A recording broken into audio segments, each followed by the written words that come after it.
Welcome to Mad Dog Lockout Service. Today we're going to rekey what's called a Kwikset Smart Key. Now how you can tell it's a Kwikset Smart Key, because usually it's got that little indentation which uses a smart key to open it up. Alright, so now you have this in your home because, great lock, easy to change and all that. However, sometimes it has a default.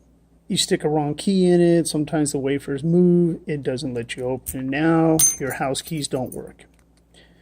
Great. Never fear, instead of buying a new lock, you can just reset it. So take it off of the door. Now a lot of locksmiths won't do this because it's just too much time. And then you're looking at, what, an hourly rate of $30 per hour or so on. Okay, so here I got a small little screwdriver. I'm not going to be technical with the names, but I'm going to take off the clip in the back. Okay. Now I have a small little white towel here, and it's very important that you have something so you don't lose your pieces, okay? Okay, there's a tail piece.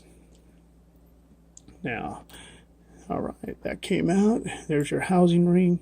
Okay, now once you take this off, we need to actually remove this cylinder. Now you need to be careful, like I said.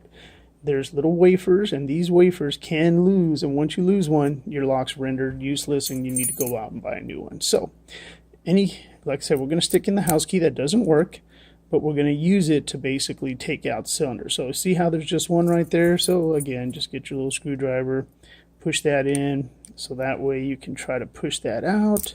Whoop. All right, that was the sidebar. Okay, now this piece, I'm going to take this out. I'll explain those little teeth later. Okay, now this piece is very important. It only goes in one way, so you need to make sure that you do it correctly. Notice how that little gap, you got two, so it'll go in. However, if you accidentally reverse it, so now the gap's in the front, you'll notice it's not going to be able to go in, and then you're going to frustrate yourself and you're going to try to figure out what's going on. Okay, so sidebar, and this is where the housing is for the teeth, and I'm going to show you the teeth. Now it doesn't matter which teeth go where. Now these are the teeth. These are basically what catches the lock and so on. Now notice that gap right there. That gap needs to be lined up with this gap, which in turn lines up this gap. And if you do it correctly, how it works, once you got it in there, look at this. That's what you're looking for, the slide. Okay, so let's just take the key out, and that's what we're looking for, but we need to do it with the teeth. All right, so first let's get the teeth in there. Okay, again, it doesn't matter which one goes where, just as long as you do it all the same way. So again, so bear with me here. Instead of me just talking or singing, I'll probably just be a little silent till I get all these in.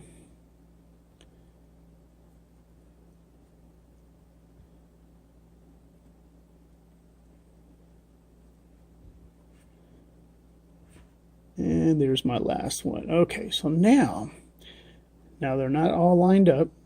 So what I need to do is get my little screwdriver again and line them up. So there's that one, bring this one down. Oops, put that one there. There.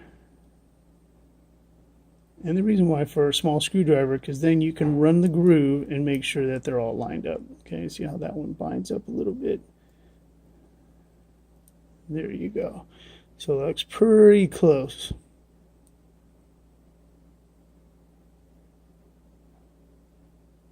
All right. Now, this spring is very important. You need that spring there. If you lose it, you might as well just say the lock's rendered useless and all that. What I found the easiest way is to flip this. Flip it upside down like this. So you want to line up the groove. Now, you've got to make sure that these teeth catch up where the groove is that we just made. So you get in there and notice how it didn't line up. So make sure nothing moved. Okay. Looks like we're still okay. Now, if we did it right, we should be able to slide this. See how it's sliding? That's what you're looking for. Now you hold it all the way to the back. The reason why it's fooling the key that it's thinking that it's the smart function. See how that is? Now we insert the key that we want.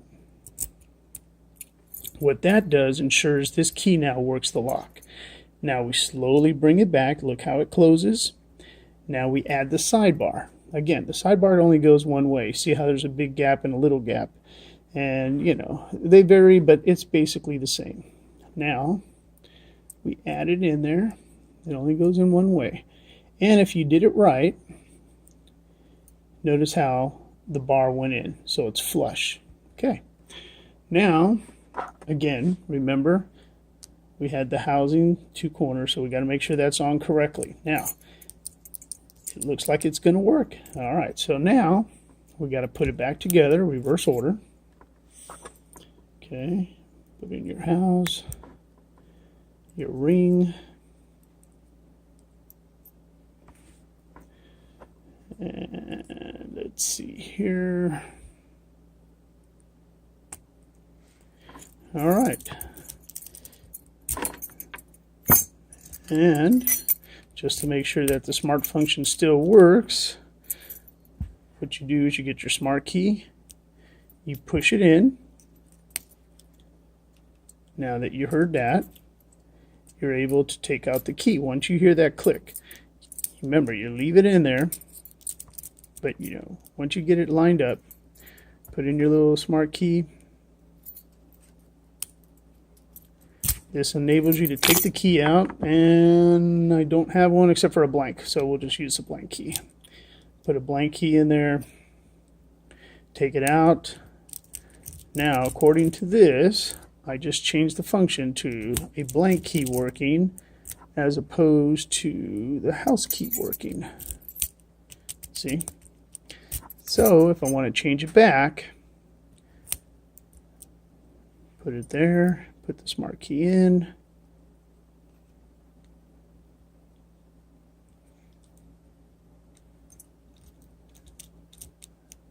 There we go.